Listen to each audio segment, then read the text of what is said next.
Hello and welcome to a brand new episode of Up Close and Personal with Finance. Today we are going to be talking about a very interesting topic on inflation. We're always used to hearing terms like CPI and WPI. But Anand Rathi Wealth Management has done a research report which says that the real rate of inflation is as high as 12%. To understand this more and to discuss this, I'm joined by Feroze Azeez, Deputy CEO of Anand Rathi Wealth Management. Hi Feroze, thanks very much for joining in. So as I was saying, we're always used to hearing CPI, WPI, and usually at the rate of 5 to 6% is what we take inflation as. But take us through what the research that you've come out with throws up. See, the research throws up that there is another set of people whom this inflation might not be relevant. 99% of the country, the CPI is relevant as a consumer because they consume in the fashion CPI assumes they consume. But there's an HNI or the little mass affluent and affluent people also don't consume in the basket which CPI assumes. Right. So we tried to put down what's the consumption pattern of these people.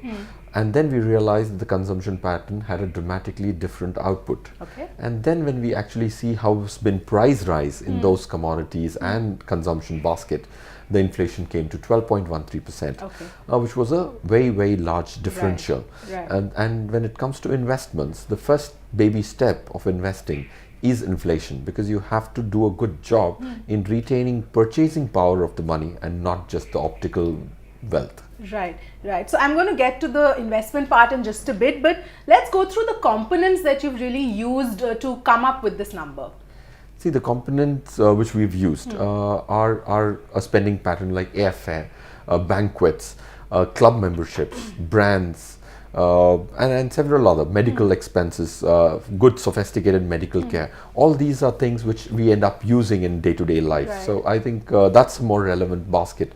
Unlike in CPI, where the assumption is almost 50% of that money which one earns is being spent on food, which I think is not relevant to most of us. So that's the consumption pattern which we analyzed and got the 12% number. So can you take us through some of these individual components and what are the kind of inflation rates that you found?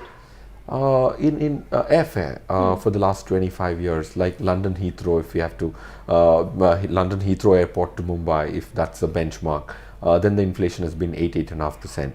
Okay. If you look at medical expenses in India, inflated at about 16%, which is a very, very large number, because Indian medical industry is going through a transformation. Right.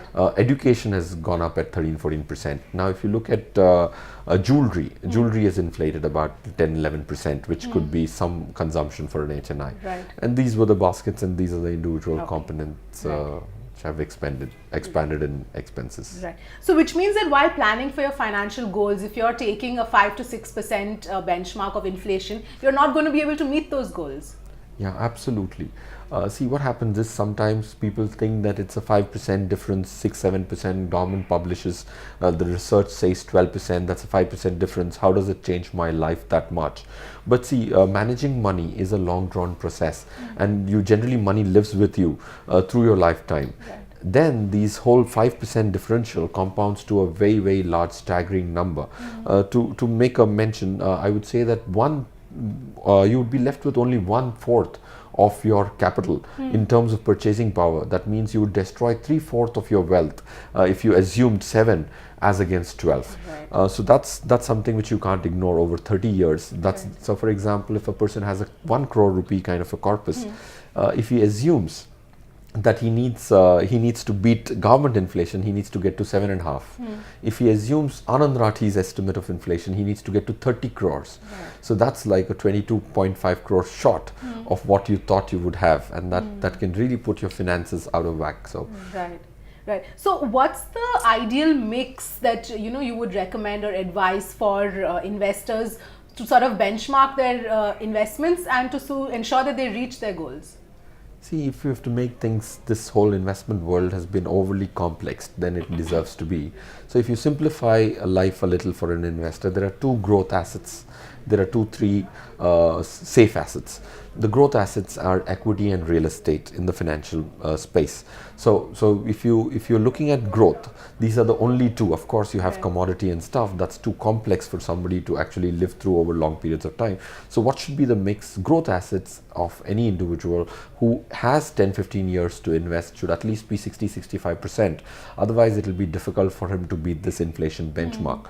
So to answer your question, two growth assets, equity and real estate, should, from an investment standpoint, supersede 60-65% of one's wealth. And that's when he will be able to aggregate, beat 12% kind of an inflation number. Right. So do you think that it's possible for these components, or this real rate of inflation, if I can call that, to sort of come down?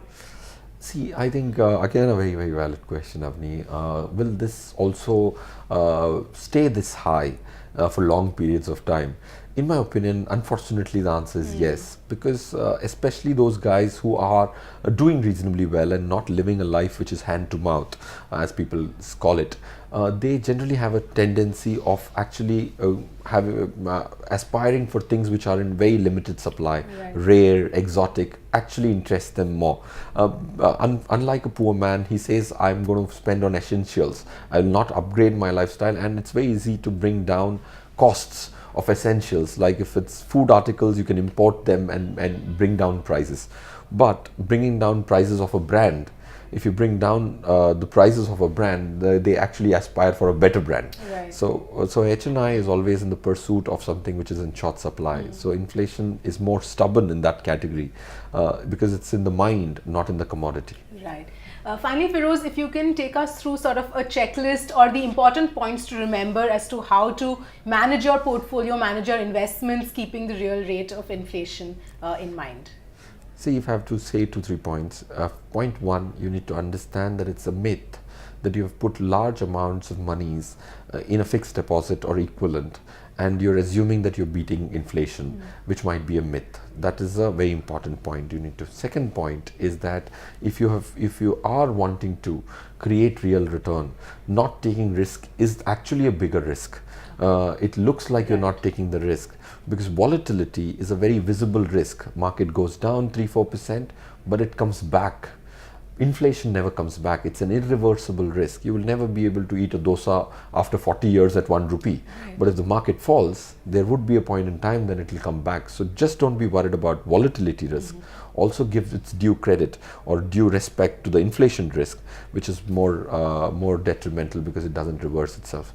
And the third, if you have to take risks, wisely choose the growth asset at the right point in time. For example, if you look at the contemporary situation, I would say the only growth asset which is relevant is equity, because real estate in the country is going to go through another 3-4 years of correction. So if you got your growth asset wrong and didn't deliberate enough before you made a choice, then it'll on the contrary help you never meet the inflation, because growth assets can also have downsides.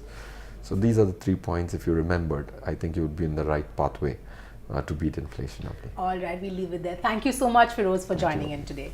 With that, it's a wrap on this episode of Up Close and Personal with Finance. We'll be back with a brand new episode. Until then, if you have any queries or comments or need any advice with your financial portfolio, do write into us on pfcorner@bankbazaar.com. Thank you so much for watching.